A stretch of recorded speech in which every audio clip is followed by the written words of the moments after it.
Now, how about UV light? This is something that you've studied recently since we last met. You have a study titled Elevated UV Photon Flux has Minimally Affected Cannabinoid Concentration in High CBD Cultivar. That was by you and Mitch Westmoreland. Can you talk to us about that? Yeah, let's start with the mechanism, which is why we do science. There's a lot of observations, but lots are wrong. Then the observations aren't wrong, they're just not reproducible. But in the case of UV, it's really easy to hypothesize that higher levels of UV would cause increased levels of what we call secondary or specialized metabolism. And from a mechanistic standpoint, cannabinoids absorb UV light. So, a very reasonable scientific hypothesis is to say that if we increased UV light, plants would synthesize more cannabinoids in their trichomes to protect the leaves. Because cannabinoids could be a photoprotective compound to protect the leaves. We weren't the first to think of this. Leiden, there's two, Leiden and Leiden, from 20 years ago now, maybe 30, studied UV light and cannabinoids. And this is way before it became legal. Even people were even thinking about it. But they said, gee, UV light might make cannabinoids go up. They did a study, and the results were inconsistent.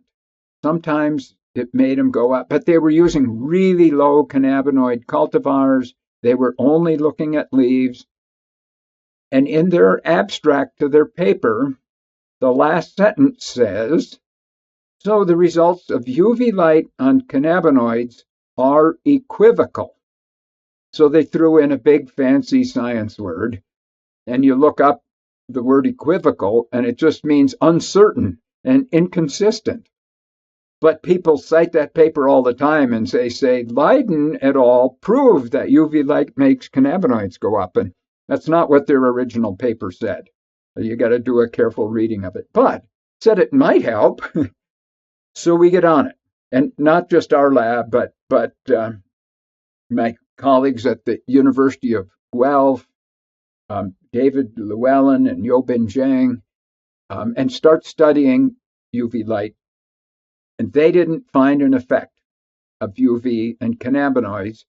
And Mitch Westmoreland and I said, well, maybe we should use a higher dose, because in the field they get really big doses of UV.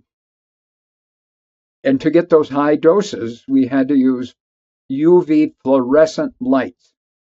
UV LEDs don't make very much UV. They're not very efficient. So we use fluorescent lights, UVB, and we gave the plants high doses of light, much higher than other people had, to the point where we were burning plants because we gave them a lot of UV.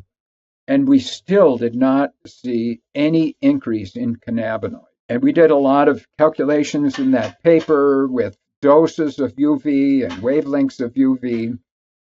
And you can never prove it will never help. You just fail to find a case where it does help.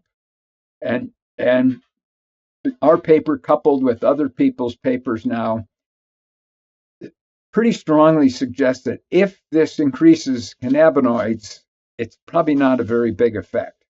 And you have to find some wavelength and some dose that might help, but we haven't been able to show it helps in spite of a lot of studies trying to find it. UV light does other things. I mean, it causes plants to synthesize anthocyanins. That's the red pigment in plants. And that's a photoprotective pigment. So if you want plants to turn red, turn on the blue light, turn on the UV light. That's a known effect. This was just trying to see if we could increase cannabinoids. And the answer is we've not been able to show that. It's another thing that's probably going to tick off those lighting companies that are selling the UV products. But hey, Yeah, this is what the data is showing, right? So that's all I can say. Yep. I mean, I can't ever say it will never help. Um, Incidentally, the title of that paper that you just read a minute ago, it says it uses a word that's past tense. UV lights did not affect cannabinoids. Now, we could have put a title, they do not, they didn't happen here and they never will. But to be scientifically conservative, all we can say is they did not help in this study. At the levels we used, at the cultivars we used, everything, they didn't help. And that's a nuance of how you word things in science, to try and be scientifically conservative and leave the door open to somebody else studying something else. This clip is brought to you by VivoSun. Use discount code MrGrow15 to save on any of the gardening products. Go to the full episode by clicking the outro card here, or click the link in the description section below. Catch you in the next video.